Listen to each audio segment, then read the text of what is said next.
akan coba membacakan untuk keberuntungan Shio Macan.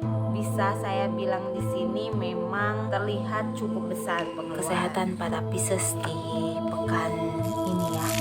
Full Maharani, The Tower di sini juga ada. Halo, dengan saya Wiwi. Terima kasih yang sudah klik video saya, yang sudah mendukung saya juga sampai sekarang. Terima kasih banyak ya untuk kalian semua. Video kali ini saya tidak akan membacakan reading. Di bulan Januari ini saya akan mulai dengan adanya segmen baru di setiap bulannya. Saya akan coba untuk berbagi kisah di segmennya Kisah Wiwi. Jadi dari umur 4 tahun sampai saya SD, saya memang sering sekali melihat penampakan, tetapi saya masih merasa nyaman. Energi saya merasa tidak cepat lelah, dan saya juga tidak merasa cepat pusing, karena pada umur saya 4 tahun terus beranjak ke 5 tahun, 6 tahun, 7 tahun, di sana saya merasa saya punya teman. Jadi yang saya lihat itu penampakan yang kecil, anak-anak kecil, terus nenek-nenek, terus ada juga orang yang dewasa, tetapi saya merasa mereka mengayomin saya. Mungkin pada masa itu saya juga anak kecil, jadi mereka juga hanya menampakkan dan mengajak saya bermain. Jadi energi yang mereka dapat ke saya pun, atau mereka ambil dari saya pun, tidak sebesar pada saat saya sudah beranjak dewasa. Di video ini coba saya bercerita pada awal saya memasuki usia remaja ya. Jadi waktu saya kelas 2 SMP itu hal yang sangat sulit sekali bagi saya untuk melewati masa yang membingungkan untuk saya. Saya merasa aneh, saya merasa saya ini siapa. Saya merasa kebingungan di masa itu. Saya pergi ke sekolah tidak merasa nyaman. Jadi pada jam sekolah ada satu kejadian. Memang cuacanya cukup terik, cukup panas juga pada waktu itu. Jadi saya seperti biasa, saya olahraga. Tetapi tiba-tiba saya melihat persis sekali di ruang kelasnya saya. Sebenarnya di ruang kelas saya itu ada sesosok perempuan sama seperti seusia saya pada saat itu. Dia mau mengajak saya bermain, mau berteman kepada saya, mau masuk ke diri saya. Di diri saya, kenapa saya bisa bertahan sampai sekarang? Karena ada pendamping. Saya mempunyai pendamping. Saya sering ditolong oleh pendamping saya. Saya didampingin kakek-kakek berjubah putih, bersorban putih. Saya sering sebut kakek. Ya, saya nggak tahu itu kakek datangnya dari mana. Dan tiba-tiba di kelas 2 SMP itu, pada saat saya olahraga, saya melihat itu, kepala saya sakit, saya sesak nafas, saya tidak bisa bergerak. Akhirnya saya tidak sadarkan diri, saya pingsan. Pada saat saya membuka mata, saya melihat kakek tersebut di samping saya, dan kakek tersebut bilang kepada saya akan menjaga kamu, saya akan melindungi kamu mulai dari sekarang. Saya akan ada di samping kamu pada saat kamu membutuhkan saya. Di saat itu, sosok perempuan yang seusia saya tetap berdiri di depan saya. Dan karena waktu itu saya juga merasa takut ya, saya merasa saya ingin hidup. Di situ saya cuma berpikir saya ingin hidup. Saya tidak mau berteman dengan dia, saya tidak mau ke alamnya. Saya ingin hidup normal, saya punya cita-cita, saya ingin bisa seperti orang lain mengejar harapan saya. Jadi saya berbicara, kakek, bantu saya.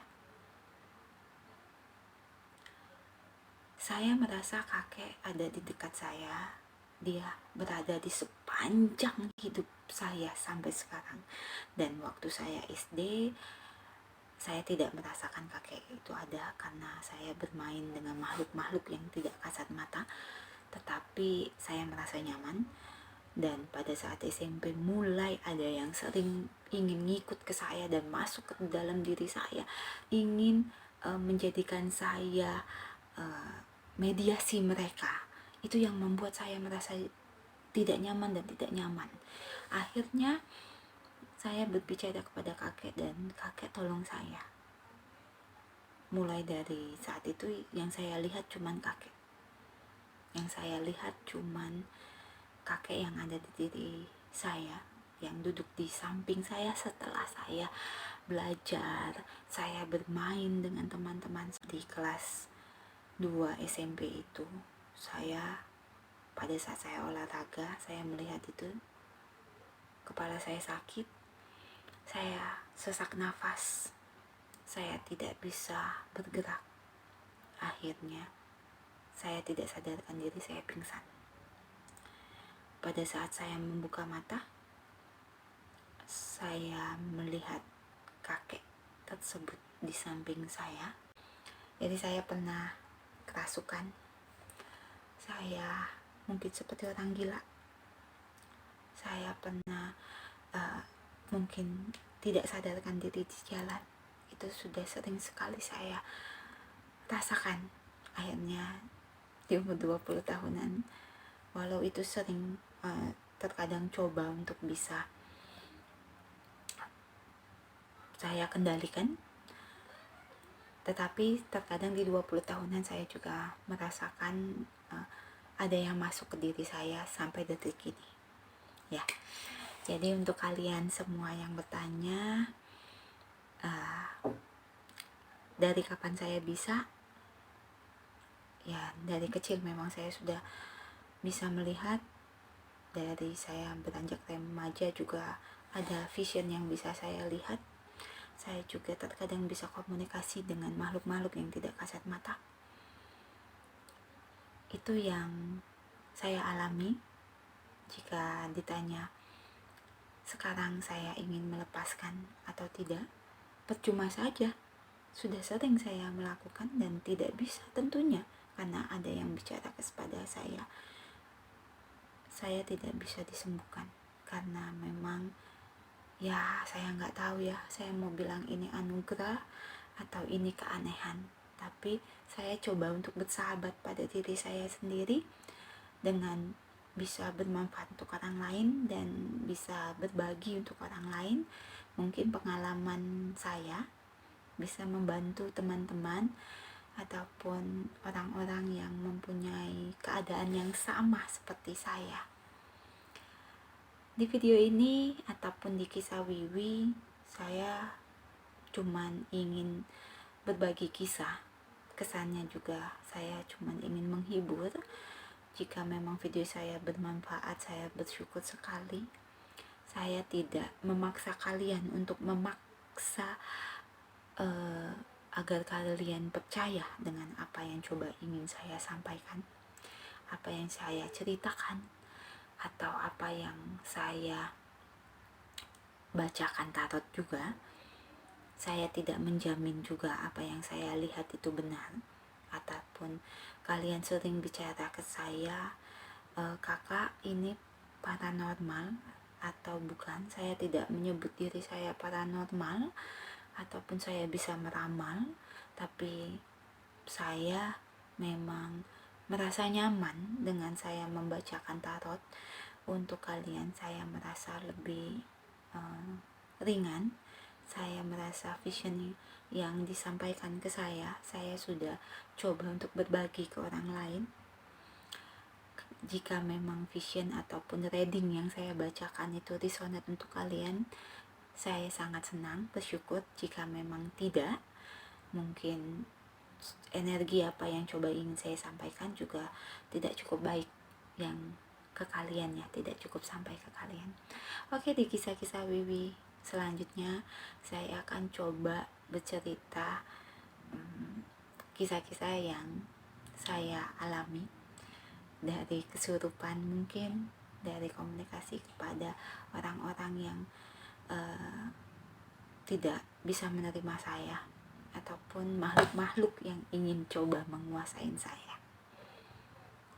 Ya, semoga kisah saya bisa menghibur kalian, dan mungkin bagi kalian juga yang mempunyai kisah seperti saya bisa cerita ke saya lewat WA boleh, lewat Instagram boleh. Kalian suka untuk video saya, boleh dibantu like, share ke media sosial kalian juga, atau share ke teman-teman kalian yang suka dengan cerita-cerita horor tentunya. Dan juga yang belum subscribe boleh dibantu di subscribe channel saya dan nyalakan notifikasi loncengnya agar kalian tahu kapan saya upload video saya berikutnya. Untuk kalian semua yang punya kisah horor juga ataupun yang mungkin sama seperti saya, boleh komen di kolom komentar. Terima kasih banyak. Mohon maaf jika saya salah-salah kata. Mohon maaf jika perkataan saya tidak berkenan. Semoga saya bisa lebih berbagi untuk kalian semua. Terima kasih, sampai ketemu di video saya berikutnya.